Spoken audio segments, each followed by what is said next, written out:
નમસ્કાર દર્શક મિત્રો, હું છું પરમાર અનિશા. તમે જોઈ રહ્યા છો લોક સામના ન્યૂઝ. તો જોઈએ આજના સમાચાર સાબરકાંઠાથી અમારા રિપોર્ટર જીતેન્દ્ર સોલંકી સાથે.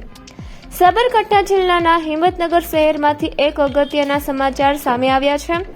હિંમતનગરના મોતીપુરા વિસ્તારમાં મગફળી ભરાયેલા એક ટ્રક અચાનક આગ લાગી હતી.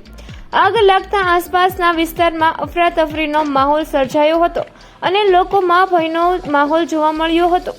ઘટનાની જાણ થતાં જ ફાયર બ્રિગેડની ટીમ તાત્કાલિક ઘટના સ્થળે પહોંચી હતી અને ઝડપી કાર્યવાહી કરીને આગ પર કાબૂ મેળવ્યો હતો. આગને કારણે ટ્રકમાં ભરેલી મગફળીનો મોટા પાયે નુકસાન થયાની શક્યતા છે. સદનસીબે આ ઘટનામાં કોઈ જાનહાનિ નોંધાઈ નથી. હાલ આગ લાગવાનું ચોક્કસ કારણ અકબંધ છે અને સંબંધિત તંત્ર દ્વારા વધુ તપાસ હાથ ધરવામાં આવી રહી છે. તો ફરી મળીશું એક નવા સમાચાર સાથે. ત્યાં સુધી જોતા રહો લોક સામના ન્યૂઝ.